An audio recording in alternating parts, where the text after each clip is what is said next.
Hola, ¿qué tal amigos de la orilla del miedo? Al igual que cada semana les enviamos un cordial saludo y esperamos estén en excelentes condiciones. Hoy continuaremos contando la historia de José. Si no han escuchado la primera parte, los invitamos a buscarla entre nuestros videos. Y si ya la escucharon, acompáñenos y escuchemos los sonidos de La orilla del miedo. Iniciamos. La orilla del miedo, donde tus historias hayan vida.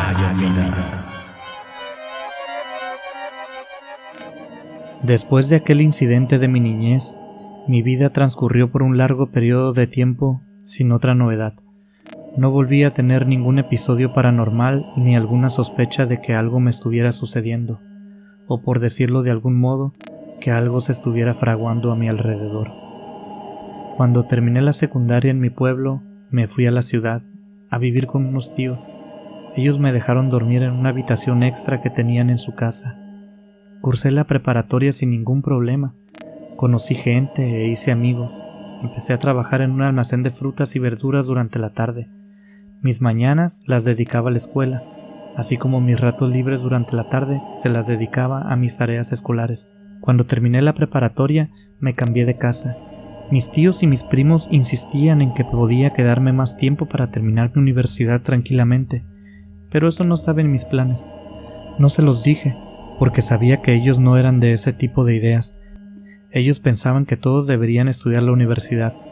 Yo no digo que no deba ser así, de hecho apoyo a quienes quieren hacerlo, pero para mí, esa idea, en aquel momento de mi vida, no era la mejor. Yo quería hacer un poco de dinero, y el dinero lo veía en un negocio propio. Así fue como después de dar vueltas por la ciudad encontré una casa con una buena ubicación. Allí era donde pondría mi primer frutería. Con los años había trabajado en aquel mercado de frutas y verduras. Aprendí a buscar buenos precios y a distinguir la buena fruta de la que ya no servía. Me conecté con 1 o 2 proveedores y con todas las esperanzas e ilusiones me aventé al agua. Y debo decirles que al principio no fue nada mal. Después las ventas bajaron, pero para mí, que era un lobo solitario, lo que generaba mi frutería era más que suficiente. Todos los sucesos que nos traen a esta narración empezaron al mismo tiempo que las ventas empezaron a bajar. Como ya les había dicho, aprendí mucho sobre el mundo de la venta de frutas y verduras, así que aquella casa la acondicioné muy bien, ventanales grandes y puertas adecuadas para poder tener aire acondicionado dentro de mi establecimiento. Esto mantenía a las moscas y bichos lejos del producto y sin lugar a dudas le daba un toque especial a mi negocio. No todas las fruterías tenían esta característica. Al mismo tiempo que las bajas de venta, empecé a notar que la fruta se empezaba a podrir más rápido de lo normal. Yo trataba de mantener una temperatura estable dentro de aquel establecimiento para que la fruta durara más, pero a pesar de que la temperatura era la correcta, parecía que mi producto se pudría más rápido de lo normal. Por esta misma situación de las ventas bajas y la podredumbre acelerada de mi fruta, empecé a desvelarme más, pensando en lo que podría estar pasando, y aún recuerdo el primer suceso que viví en aquellos días. Llegó una cliente en horas muy altas y tocó la puerta delantera de mi negocio. Yo vivía en la frutería, pero en la parte de atrás, por lo que alcancé a escuchar aquellos golpes con los que llamaron a la puerta, y me quedé escuchando para ver si no se habían equivocado de casa o yo me había equivocado al escuchar. Pero luego fueron muy claros y gritaron mi nombre. ¡José! Me levanté del sillón y me dirigí a la entrada. Cuando entré a la parte de enfrente, que es donde estaba mi frutería, pude ver una sombra que se movió entre los estantes de la tienda. Pero esos estantes estaban pegados a la pared. No podía nadie esconderse allí. Las luces estaban apagadas, así que no pudo ser una sombra que se generara por los mismos focos. Puse atención y me acerqué a la estantería pensando que de algún modo quien estaba gritando pudiera haberse metido, pero nada. Estuve revisando y sentí un frío muy extraño. No me hacía temblar, pero sentí como si se me metiera entre los huesos. Cuando volví a escuchar aquel llamado a la puerta y volvieron a gritar mi nombre, volví a poner atención de nuevo a la puerta, y sin abrirla totalmente, pude ver a través del cristal que era una de mis vecinas. Se miraba muy inquieta e intentaba mirar por encima de mi hombro. Terminé de abrir la puerta y ella me jaló rápidamente hacia afuera. José, disculpe la hora, pero parecía que alguien andaba dentro de tu frutería. Pensé que eras tú, pero se me hizo raro que anduvieras con la luz apagada. Nos quedamos afuera y hablamos a la policía. Nos posicionamos de tal modo que podíamos ver si alguien intentaba escapar. Cuando llegó la policía, nos pidieron entrar para revisar y que nosotros siguiéramos vigilando. Ellos entraron, revisaron todo el negocio y la casa, pero no encontraron nada. Después me pidieron que entrara con ellos para asegurarme que no me hiciera falta nada. Y yo dije, ya me robaron, pero no era el caso. Estaba todo el corte de caja y la morralla que siempre preparaba para abrir al día siguiente. Agradecí que mi vecina fuera tan chismosa, porque esta vez me había beneficiado, pero sin saber si nos habíamos equivocado o si el maleante había logrado escapar, esa noche dormí aún menos de lo normal. Al día siguiente abrí mi negocio como siempre y continué trabajando. Como parte de mi rutina diaria, al abrir, era revisar a profundidad mi producto. ¿Han escuchado el dicho, una manzana podrida basta para podrir al resto? Pues es verdad. Yo separaba todas las que veía malas para evitar que se echaran a perder las demás.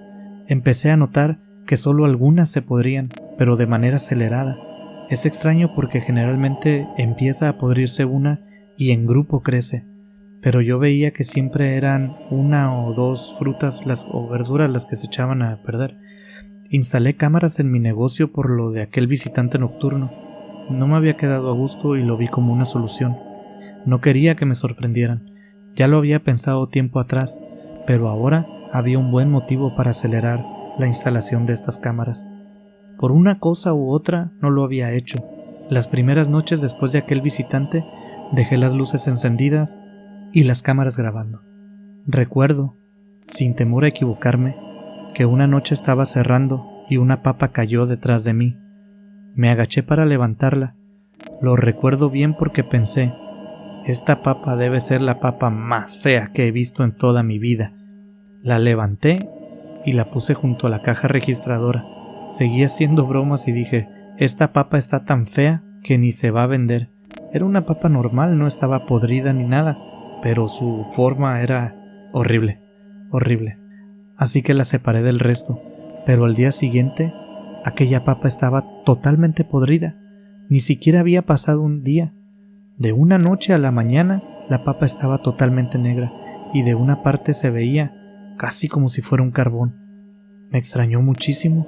Era muy poco el tiempo transcurrido y mucho el daño causado a aquella papa.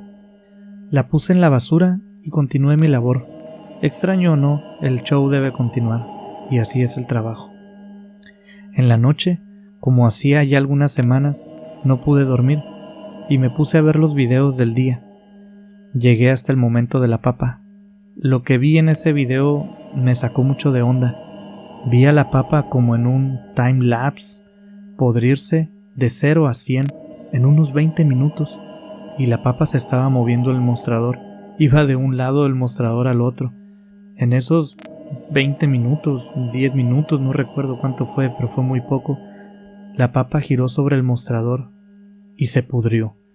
Cuando la vi en la mañana, la saqué de la basura y la vi, y no lo había notado porque no puse atención en dónde la había dejado, pero en el video pude ver cómo se movía de un lado a otro hasta el otro extremo, al mismo tiempo que se podría.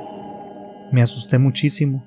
A pesar de lo que había vivido de niño, no me considero fanático de estos temas, pero eso fue rarísimo. Los insomnios continuaron. Poco a poco, mis horas de sueño se acortaban. Quizás se rían, pero no les miento al decirle que una vez que me quedé dormido, soñé con la papa, repitiendo el proceso de echarse a perder. Volvía a estar bien y luego se echaba a perder. Un día estaba viendo la televisión que está frente al sillón de la sala y sin tener sueño ni estar cabeceando, pude ver a alguien parado detrás del televisor. Me estaba viendo.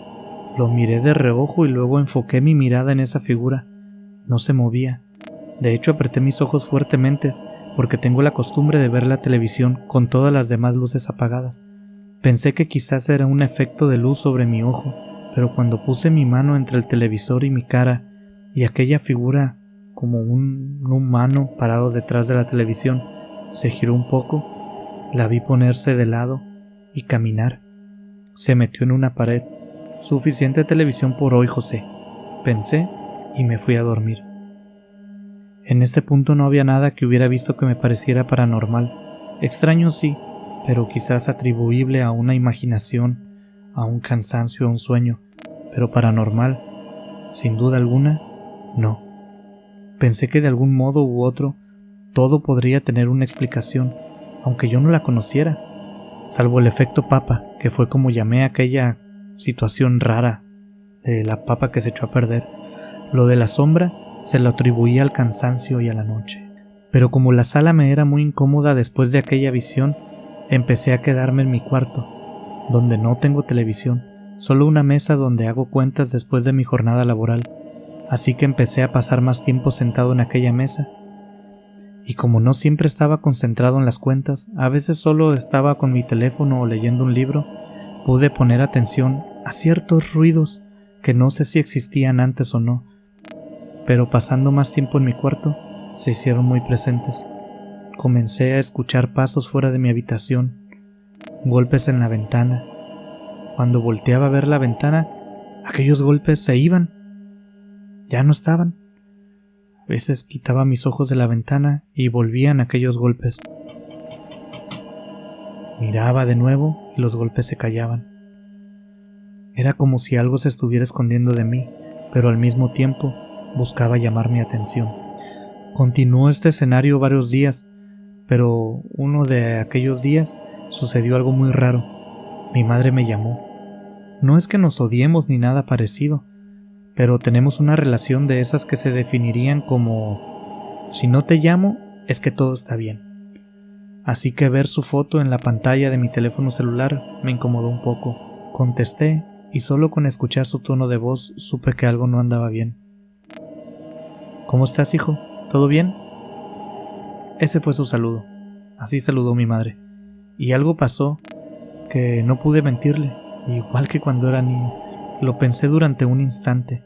Me tenté a mentirle y decirle: sí, mamá, todo bien, pero supongo que la confianza que nos tenemos prevaleció. No, madre, mis ventas van algo mal y he pasado unos insomnios terribles.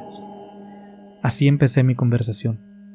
Le conté todo lo que me estaba sucediendo, desde el incidente del visitante, los golpecitos en mi ventana, pasando por los pasos que estaba escuchando en el pasillo, el efecto papa.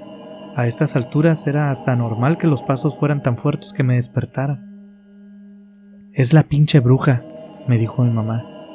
Me dijo que sabía que algo no andaba bien, ella podía presentirlo.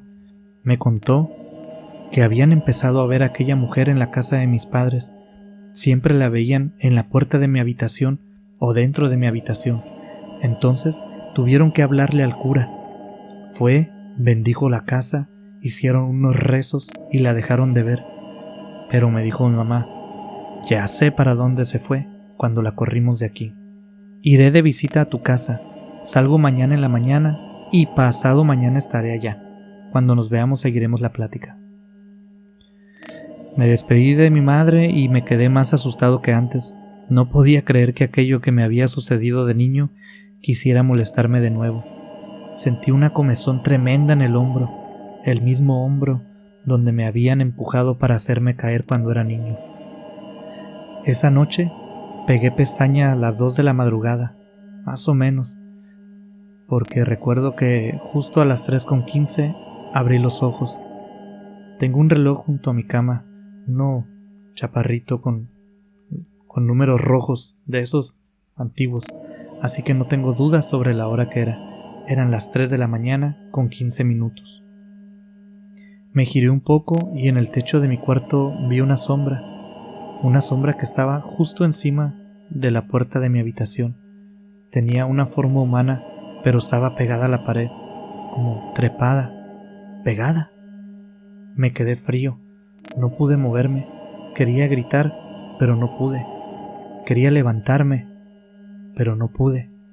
Recuerdo escuchar un gemido que yo mismo hice. Pero no podía abrir mi boca. Solo escuchaba aquel grito ahogado intentando salir, y mi cuerpo totalmente agarrotado. Pero tenía mis ojos bien abiertos. De hecho, aquella sombra se parecía mucho a la que había visto tras la televisión. Se movió, y temí muchísimo que se me fuera a abalanzar, pero solo se movió un poco para acercarse a la puerta y meterse entre el espacio que hay entre el marco y la puerta.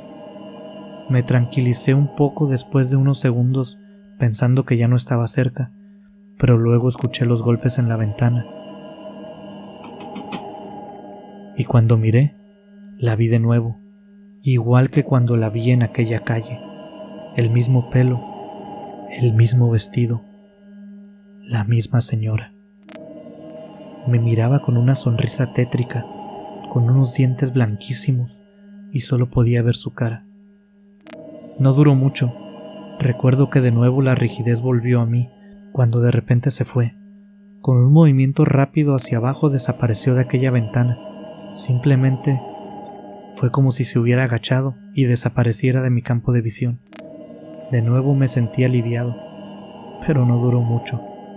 Empecé a escuchar los pasos fuera de mi habitación, pasos que ahora se escuchaban notablemente exagerados, como un niño que baja una escalera y a propósito azota el piso para que retumben más sus pasos. Los escuchaba acercarse hasta la puerta. Me enderecé como pude y empecé a buscar mi ropa. Mientras me la ponía, podía escuchar aquellos pasos acercarse cada vez más. Y así sin más, silencio. Cuando llegaron a mi puerta, silencio. No escuché nada más, y miré a la puerta. Pude ver la sombra de alguien parado del otro lado. En ese momento, el vaivén de emociones fue demasiado. Me quedé viendo hacia la puerta sin saber qué es lo que iba a pasar, y escuché una risa que jamás voy a olvidar. Una risa muy aguda, mientras veía aquella sombra bajo la puerta alejarse. Me quedé sentado en mi cama vigilando la tenue luz que había bajo mi puerta. Toda la noche no pegué ojo. Al día siguiente no abrí la tienda. Simplemente cuando vi que había amanecido salí de mi casa. Me fui a un parque todo el día. Estaba con los nervios de punta. Sentía como si todo a mi alrededor fuera una amenaza.